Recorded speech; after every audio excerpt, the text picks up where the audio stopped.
السلام نے بتا دیا ہے کہ جسمانی معراج ہوئی ہے. سنیں کہ میں دلیلیں دینا چاہتا ہوں جو میں پیش کرنا چاہ رہا تھا, کیونکہ ہمارا بہت سے لوگوں سے مسئلہ ہے جو کہتے ہیں نہیں یہ معراج جسمانی نہیں ہو سکتی, کیونکہ ابھی تو خود سائنس نے بتا دیا ہے کہ کوئی بھی آدمی جب خلا سے باہر جانا چاہے گا تو اس کو سپیڈ آف لائٹ سے جانا پڑے گا, نور کی رفتار سے جانا پڑے گا.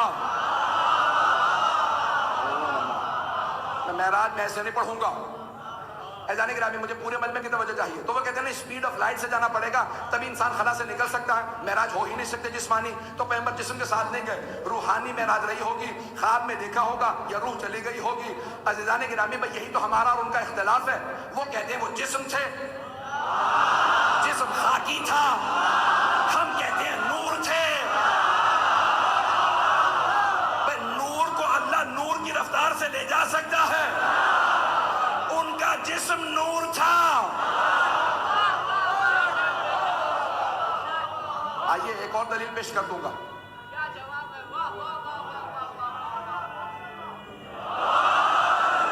سنیں گے نا حضرات, سارا مجمع چلے گا. ابھی میں نے ایک دلیل دی ہے, پنجتن نہیں بنانا چاہتا ہوں پوری مجلس کو. معراج جسمانی ہے رسول خدا کی. تو آئیے ذرا, تو پیغمبر اسلام معراج پہ گئے, پوچھا صحابہ نے یا رسول اللہ آپ نے فرمایا کہ میں معراج پہ گیا تھا. اب سب آنے لگی, یا رسول اللہ بتا سکتے آپ کیسے گئے تھے؟ کہا میں براق پہ گیا تھا. کس پہ گئے تھے؟ براق پہ گیا تھا. بے رے الف قاف, براق برق سے ہے, کڑکنے والی بجلی کو کہتے ہیں برق. تو اب صحابہ نے کہا یا رسول اللہ یہ براق کیا چیز ہوتی ہے؟ تو آپ نے فرمایا تم نہیں سمجھ سکتے, تمہارے سمجھانے کے لیے کہہ رہا ہوں کہ نور کا ایک گھوڑا تھا. اب جتنے بھی تصویریں بناتے ہیں نا تو وہ بناتے ہیں سفید رنگ کا گھوڑا جس کے پر ہے. بھئی یہ مصوروں کا اندازہ ہے. پیغمبر نے صحابہ کو سمجھانے کے لیے کہا تھا, یہ نہیں کہا تھا براق گھوڑا. کہ تمہیں نہیں سمجھا سکتا, تمہیں سمجھ میں نہیں آ سکتا, سمجھدانی چھوٹی ہے, بڑا دماغ چاہیے بڑے نبی کو سمجھنے کے لیے. تو آپ نے فرمایا میں براق پہ گیا تھا. براق ہے برق سے, برق کہتے ہیں روشنی کو, بجلی پہ گیا تھا. سمجھانے کے لیے کہا تمہارے گھوڑے جیسا, یعنی سواری بتا رہے, یہ نہیں کہہ رہے گھوڑا ہی تھا. جنہیں جو سمجھ آ سکتا تھا وہی بتایا, یہ قید نہیں کی کہ گھوڑا ہی تھا, کہ میری سواری براق ہے.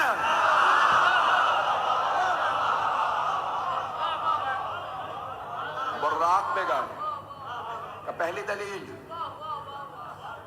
دوسری دلیل براق, تیسری. اب آئیے ذرا, سبحان الذی اسری بعبدہ لیلا, رات میں اس نے سفر کرا ہے. روح کو دن اور رات نہیں ہوتی. تو اٹھائیے فلسفہ, تمام فلسفے کتابوں میں لکھا, یہ جتنی بھی چیزیں ہیں, مقدار ہے, ریلیٹیوٹی ہے, گریویٹی ہے, زمین میں کشش ثقل ہے, یہ سب چیزیں زمین اپنی طرف کھینچتی ہے. یہ سب جسم کے لیے, روح کے لیے نہیں ہے. توجہ ہے یا نہیں ہے؟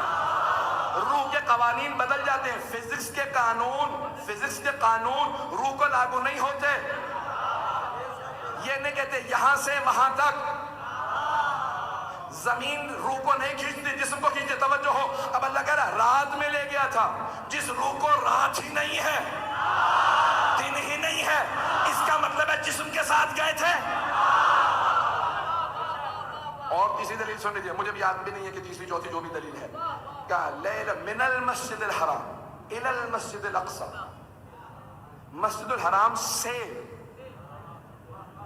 مسجد اقصی تک.